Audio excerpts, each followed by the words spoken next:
every brother was caught in the crossfire. Green Book is directed by Peter Farrelly and tells the story of Don Shirley and Tony Lip, played by Mahershala Ali, and Viggo Morgan, if you recognize him from the Lord of the Rings films. He plays Aragorn and the Strider.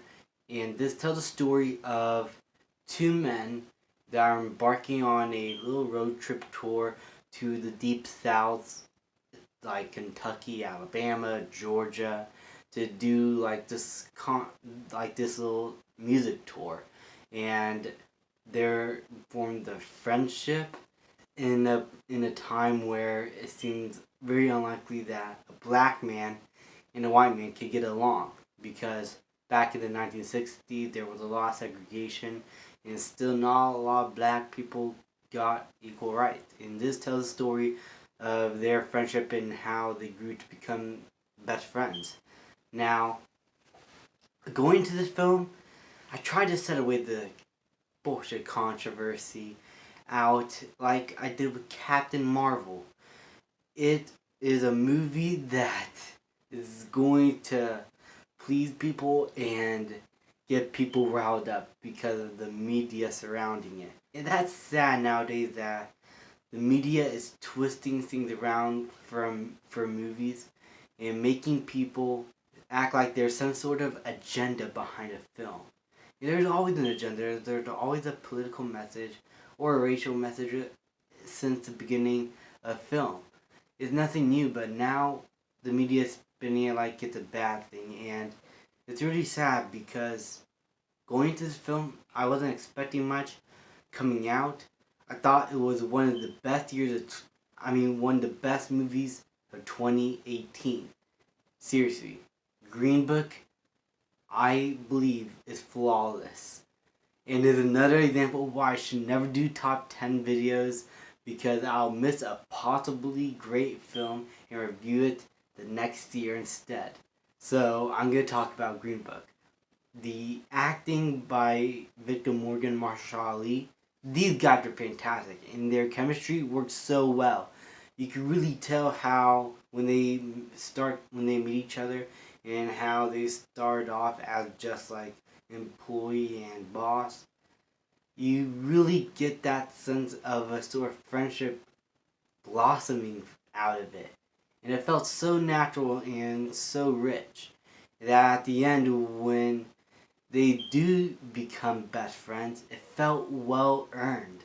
You see both sides on what they think of each other, racially and personally, and within that you still get these characters' deep flaws. You see how basically broken they are, especially Don Shirley in the film, who, by the way, is probably one of the best characters that I have seen last for 2018. The characters here basically saved the film. I mean, not only were these performances great, but their characters in general just felt so natural and so rich. And I am going to go back to this movie just wanting to see these people again and see this story get told. And since this is also a really small film, this movie is able to tell its story in a nice pace. It doesn't have any like glaring issues. The editing, the directing is fantastic. The story is very, very interesting, and it is surprisingly funny. Yeah, it touches on some dark themes, and when it does become serious, you really do feel the moment. But this movie isn't all serious. It does have fun moments. It does have a sense of hope, a sense of happiness that just makes you want to go back to watch this film again and again. That's mostly, I believe, due to Peter Farrelly's brilliant directing. This is the guy who directed Dumb and Dumber. He has a bright future ahead if he decides to keep on making film. Because honestly, I do believe this film deserved that Best Picture award. The acting is great, the characters were rich, the story is well told, the directing is fantastic, as I said.